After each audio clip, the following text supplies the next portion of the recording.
You know, there's always been this divide between good games and shit games among the reviewing community. On one hand, you got these pretty good games reviewed by these pretty good videos covering how they are liked by the masses and nearly do everything right. Walking around in this game is like stepping inside of a painting. There are hundreds upon hundreds of scenic vistas which look impossibly curated and intentional. What is there is very obviously an extremely good base for, well, a very solid game. And on the other hand, it's just dog shit, dog shit, dog shit, dog shit, dog shit. Like, I feel bad. There's like fuck all in between. Now, also these reviewers gonna shit on something mediocre. Now, normally you go on YouTube, watch a review or a playthrough of a game to make sure the game you want is good, so you're not wasting like $7 on a game where it contributes to the developer's cocaine addiction. Think like a naive kid watching Jacksepticeye play Spider-Man 2 for at most an hour and buys it, only to be traumatized by MJ's man face.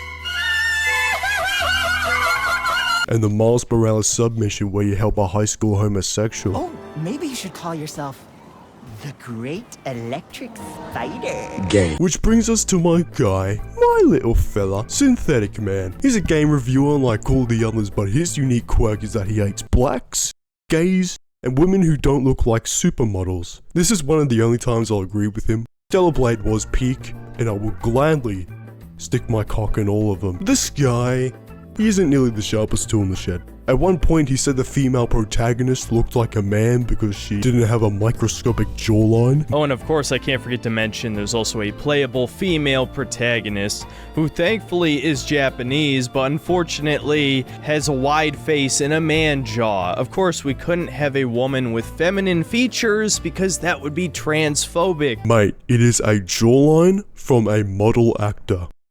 You are going to lose your shit when I show you Crystal Reed. He also goes to say that the black guy Yasuke wasn't a samurai, but a servant and a retainer. And of course, it stars a black man in feudal Japan. Now, this is where all the people who are trying to change the definition of woke come out and say, Yasuke was a real samurai from feudal Japan, and you're just a racist for not wanting to play as him. Well, first of all, Yasuke wasn't a samurai, he was a servant, effectively a pet of Oda. Which is true, even though he completely forgets that after his lord died, he went to the air and engaged in Akechi forces. His entire paragraph below. Did he just forget he has fucking eyes?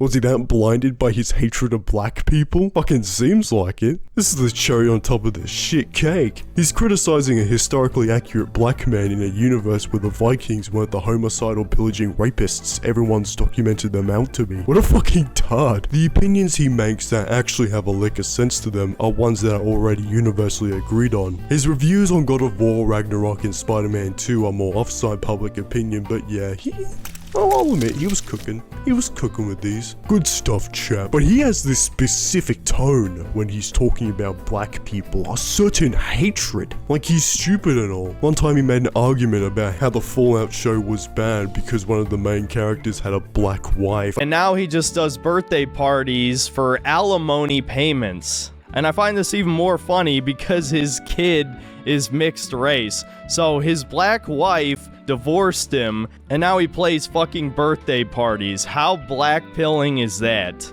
And at the risk of getting a shit ton of dislikes from normies, just like my review of the first episode of The Last of Us, I find this even more funny because if you know anything about marriage statistics, you would know that white male, black female actually has the lowest divorce rates. So in a way, you could almost say this is anti-propaganda. But however, I don't think he's stupid. I just think he's fucking racist. I bet he smiles in glee playing the Elder God part in South Park where the cops are pushing all the black people to get eaten alive. I bet he watches the COVID special just to see Tolkien get shot all over again. That's normal for him. That's his normal VAP session, getting off of black people dying. That's a common thing he does. He has so much material to work with on the shit he's reviewing, and he just goes straight for the, "Why are you black?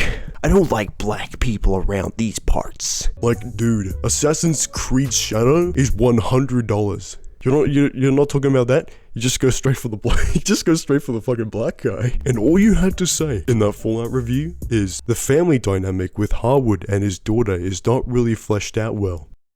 We were so close. I feel cheated. He's supposed to be a reviewer, not a damn retard. But you know, in these days, who actually isn't a retard, let's be fair. So a schedule of a Synthetic Man review would go for him pointing out the game's flaws and propaganda for review videos, and then he just goes on to hate minorities and women with natural jawlines. You don't know the shit I would do to get him on JRE. So, Synthetic Man, I heard that you don't really like black people all that much. Can you really explain to me why you don't like them so much? Oh yeah, thanks Joe. So, you know, when I see black people, I really fucking grind my gears, okay? I'm obsessed. I really want them to fucking die. Like, it's just annoying seeing a different complexion of people, and I really hate it. I want them to die.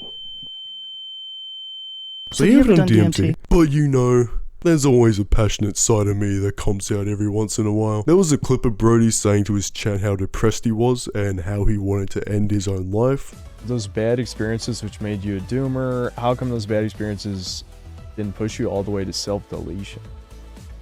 Didn't have access to any easy ways to do it. That's pretty much it. If my parents had a gun, I'd probably be dead right now. And to be fair to him, I would also put a gun to the side of my head as well if I had a hairline like that. Not even to the side of the head, I'd just be gazing deep into the bullet hole. Guys, always remember, don't do suicide. That shit kills you. Just be a racist instead. So in conclusion, Synthetic Man is a hollow husk of a compassionate specimen, taking his frustrations of a self-diagnosed fading culture onto black people and women with a fat-ish face. Sometimes gay people as well, but come on. Bully the trans people. Just leave the natural gays alone. They chill.